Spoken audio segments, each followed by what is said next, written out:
early. Didn't come early, man. It looked like you were in a little bit of trouble. Yeah. Talk about that first round and kind of what was going on. I think, over the years, just growing and paying attention to my training more, we don't want to start too fast, and I think maybe that's a little too slow. We kind of knew what he did. He stayed busy from the outside with his hand, was able to explode in, but he was a little bit quicker with the head kick than I thought.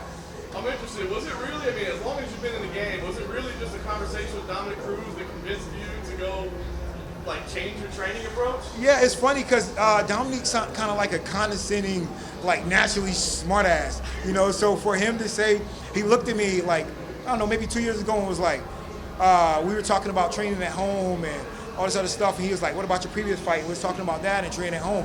And he was like, well, who's your coach? And I was like, well, he is. He trains my striking.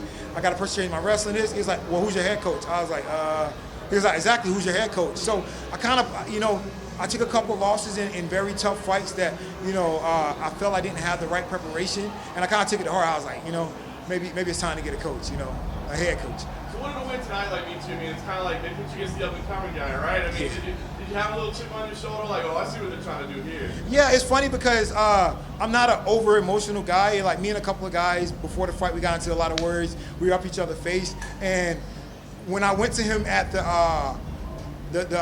face-off, the weigh-ins, whatever, I said to him, you called me out, here we go. And he was like, mother, it's my time now. I'm like, whoa, buddy, whoa. I'm not trying to start a crazy war. I'm just letting you know, hey, you called me out.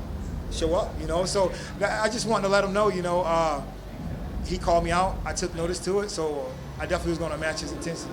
You made your UFC debut December 2012, and you're still here competing at a high level. Not a lot of fighters have the longevity you've had in your career. What do you credit that to? Is it just self-belief or just proper training? What do you look at? Is it still being able to compete at a high level? Just, a lot of hard work, It's been a lot of times I came out here and I didn't look really great. I made poor decisions out here, and I had people second-guessing me. I was second-guessing myself. But I like to tell everybody, I never had a chance to grow up in this sport.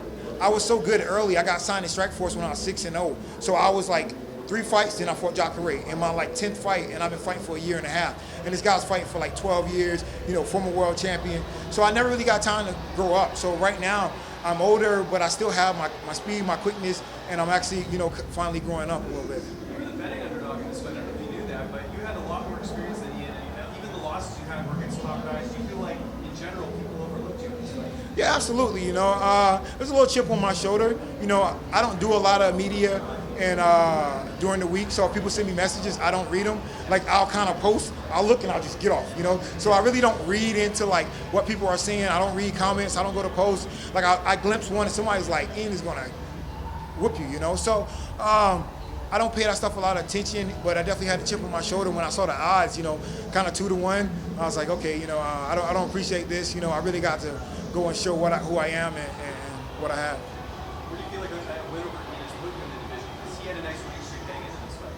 Yeah, he was a top up-and-coming guy. I feel he can beat a lot of guys in the division. He already came in and called out some big guys and beat some big guys, So I feel it puts me right there, looking for a big fight right after this one. And what would a big fight look like for you? You fought a lot of the guys in the division already.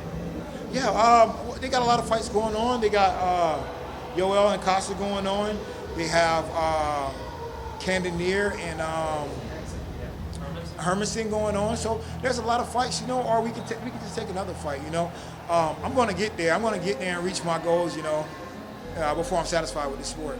Derek, you have proven that you're still at the top of this. You took on 2 guys in Ian Heinisch who were ranked lower than you. Do you need a top 10 guy next week? Take anything less than that? Yeah, I'll take anybody, and always, we want to look for those big fights. We want to look to elevate ourselves. And funny enough, this was kind of my contract fight. So that's going to be a part of the discussion, what are we going to do next, I'm game for wherever. I'm down for whatever. I fought everybody in this division, and I'm still willing to do so, I still want to get that title fight. I was there twice. A lot of people might not know him, but I was pretty much guaranteed a title shot with a win twice, and I just didn't get the job done. I wasn't articulate enough in that fight. I made too many errors, so I want to definitely right those wrongs. You mentioned how you were just about there twice before. Sitting here now, does it feel any different than the last 2 times that we're equal towards the title shot? Yeah, I feel I still have the speed, I still have the willpower, I still have the strength and quickness. It's just all about applying myself. I can even get better, you know. I haven't peaked yet. I still feel I'm operating on about 70%. I still have a long ways to go up. So it's just now I'm going to take this time to really focus on my martial arts, focus on my striking, my jiu-jitsu. So when that next top fight comes, we'll be ready and capitalize on that moment. You talked a lot about strength, physical strength and everything between the fights. Immediately, you said you kind of got a little too into the second knockouts, and that kind of played into fighting too much. So how much are you going to be working on the mental game? Oh yeah, the mental game is strong. You know, it's weird because these last two fights I felt blank. I was trying to feel like a little jittery, a little nervous, but I felt nothing. So I was like, man, this is weird. You know, I'm never nervous, but you know, you're always like, okay, it's go time. But I'm like completely like blank. You know, so I think I'm doing everything I need to do to prepare. So I'm just kind of ready for the moments.